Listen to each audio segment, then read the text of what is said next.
फ़िज़ल और खुदावंद यीशु मसीह के सामर्थ्य जिंदा जलाली नाम में आप सबको प्यार भरी जय मसीह की। खुदावंद के प्यारे लोगों, मैं प्रभु का धन्यवाद करती हूँ कि परमेश्वर पिता ने हमें एक नया दिन दिया और मैं आशा और विश्वास करती हूँ कि आप परमेश्वर के सुरक्षित और सामर्थ्य हाथों में आनंदित और आशीषित हैं। हालेलुया।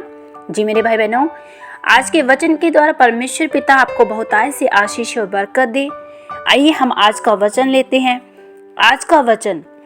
आज के वचन में हम देखते हैं कि चंगे 10 लोग हुए, लेकिन धन्यवाद क्यों एक ने किया।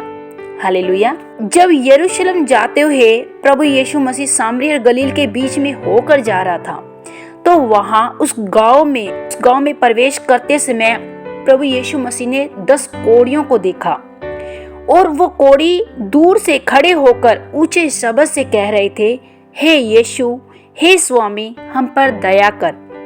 और उसने उन्हें देखकर कहा, जाओ और अपने आप को याजकों को दिखाओ।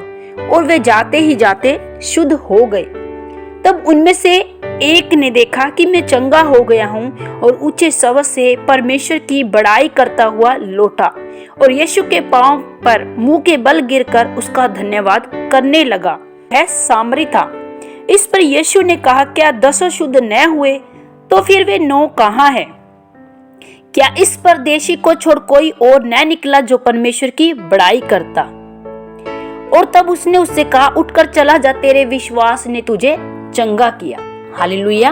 एक कोढ़ी जिसने देखा कि मैं पूर्ण रीति से शुद्ध हो गया हूँ, तो वो एक कोढ़ी उन 10 के साथ जाते हुए पीछे मुड़कर उसने प्रभु यीशु मसीह को धन्यवाद दिया और बाकी 9 नहीं आए धन्यवाद करने के लिए।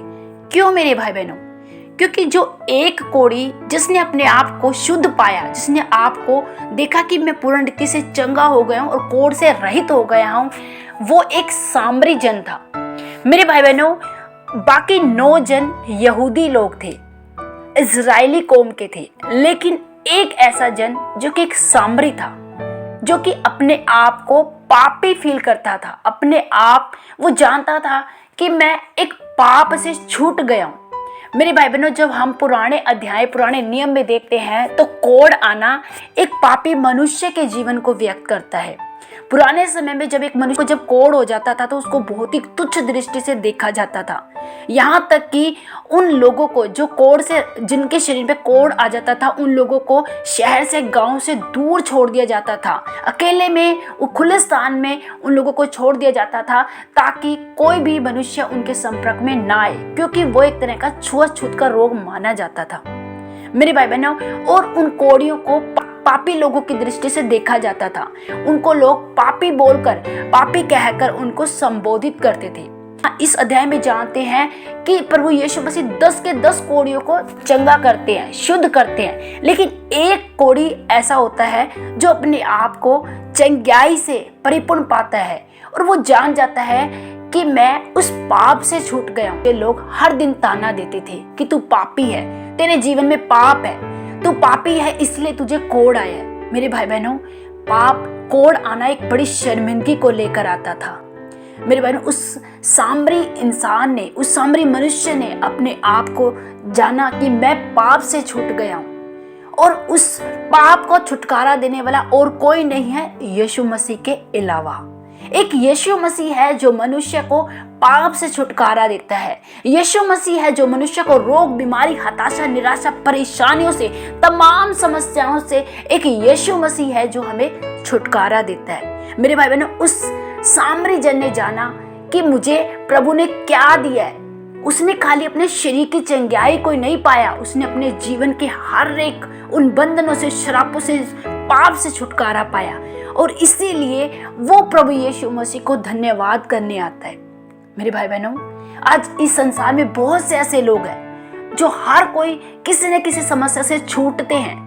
मसीहत को ग्रहण करने के बाद बहुत से लोग हैं जो कर्जे से छूटते हैं, रोग बीमारियों से छूट जाते हैं, समस्याएं उनके जीवन से जाती रहती हैं। लेकिन बहुत से ऐसे लोग हैं जो सही में प्रभु को धन्यवाद नहीं करते हैं। कुछ लोग तो ऐसे जो चंगाई को लेकर चले जाते हैं और बहुत से ऐसे लोग हैं जो सिर्फ और सिर्फ चंगाई के पीछे ही खुदा को खोजते आते हैं। और कुछ लोग सच में उस सच्चे ईश्वर की खोज में आते हैं जैसे सामरी जन ने जाना कि मैंने पाप से छुटकारा पाया है, मैंने खाली शरीर के कोड़ से नहीं, मैंने अपने जीवन में एक बड़े उद्धार को पाया, एक बड़े छुटकारे को पाया। मैं जान गया कि यीशु ही सच्चा परमेश्वर है और वो यीशु के पास धन्यवाद करने आता है। और यीशु मसीह उसे बोलते हैं, चला जा, तेरे विश्वास ने तुझे चंगा किया है। हालेलुया।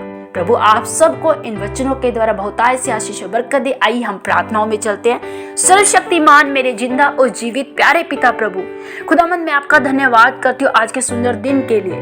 प्रेमी पिता, मेरी आपसे प्रार्थना है प्यारे प्रभु, अपने तमाम प्यारे भाई बहनों के लिए प्रभु जी। पिता, ये आपके प्रिय बेटे बेटियां हैं प्रभु जी। खुदावंद, आज इनमें से मेरे ऐसे बहुत से भाई बहन हैं प्रभु, जिन्होंने आपको ग्रहण करने के बाद प्रभु अपने जीवन में बहुत सी चंगाइयों को पाया है, बहुत से छुटकारे को पाया है पिता परमेश्वर प्रभु। और दिन रात प्रभु वो तेरे राज्य में बड़े और अद्भुत कामों को अपने जीवन में देखते हैं प्यारे प्रभु। खुदावंद पिता, मेरी आपसे प्रार्थना है प्यारे प्रभु, इनके जीवन में प्रभु जैसे इस कोड़ी ने प्रभु जी, सामरी जन ने प्रभु जी आपके प्रति प्रभु धन्यवाद को व्यक्त किया प्रभु। हे मेरे प्रेमी पिता, इन लोगों के लिए भी मैं मांगती हूँ प्रभु कि ये लोग भी प्रभु आपके प्रति प्रभु जी निरंतर धन्यवादी हो पाए प्रभु जी।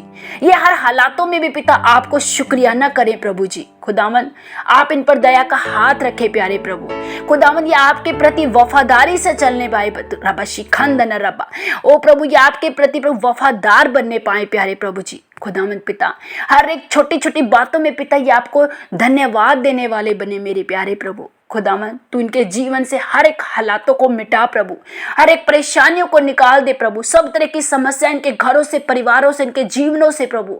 और प्रभु हर तरह का कोड़ प्रभु जो इनके अंदर प्रभु जी घमंड का हो, या पिता परमेश्वर इनके जीवन में रोग बीमारी का हो प्रभु, या इनके जीवन में पिता परमेश्वर किसी भी प्रकार की प्रभु आज कोई भी समस्या क्यों ना हो प्रभु, तू इन्हें आजाद कर प्रभु जी। तेरा आत्मा इन्हें छुए प्रभु, ये सेम ना रहने पाए। ओ रेखिंदन रबा रबा रबा, ओ रखल रबा शिखंदन रबा। थैंक यू लॉर्ड जीसस पिता, मैं आपका धन्यवाद करती हूँ प्रभु। तेरा आत्मा ने छुए प्रभु, ये सेम ना रहने पाए पिता, आपका नाम सदा महिमा पाए पिता, यीशु के नाम से मांगते हैं, आमीन। सबको जय मसीह की।